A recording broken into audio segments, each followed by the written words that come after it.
Қайырлы күн достар, бүгін осындай тюльпан самсасын пісіретін боламыз. Өте дәмді шығады. Ол үшін бізге қажетті заттарымызды дайындап қойдым. ұн мен осындай майды алып, майға өстіп езіп, крошка жасайтын боламыз.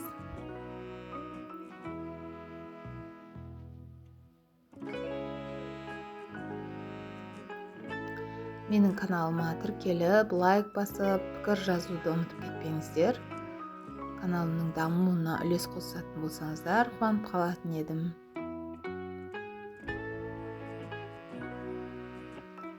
Жақсылап майды осылай ұнмен езіп алғаннан кейін 2 жұмыртқаның сарысын қосамыз, қопсытқышымыз, тұзымызды қосамыз және де қаймағымызды қосатын боламыз.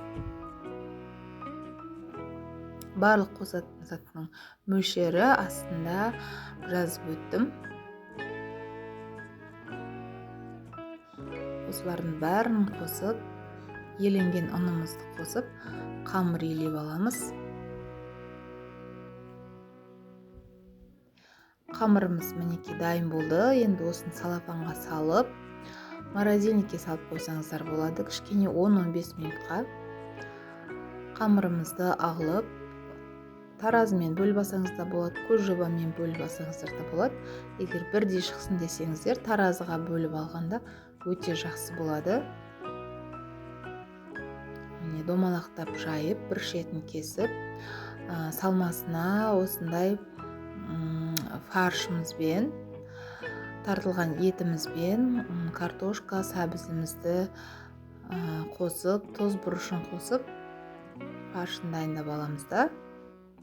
Өстіп қамырымызды домалақтап жайып, бір шетін кесіп, біздің самсамызды осылай тюльпан тәріздес етіп түйетін боламыз. Фаршымызды салғаннан кейін бір шетін айналдырып, астын өстіп жауып тастасаңыздар болады. Ары қарай шашырамас үшін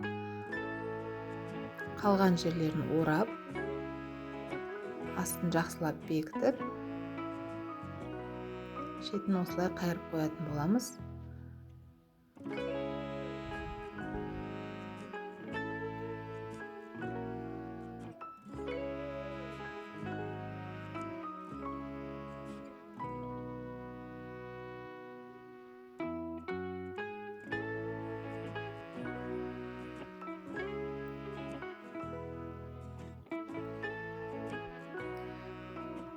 Самсамыздың барлығын осылай түйіп алғаннан кейін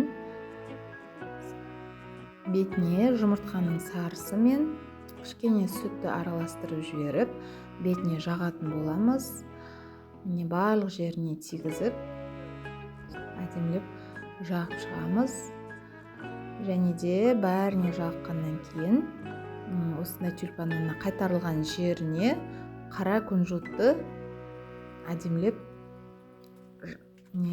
жабыстырып қоямыз. Басқа еш жеріне қоймаймыз, тек сол жеріне ғана әдемілеп қара күнжутпен сәндейтін боламыз. Өте ерекше шығады. Енді қызып тұрған пеште 180 градуста 30-35 минутқа пісіріп алсаңыздар болады. Жасап көріңіздер.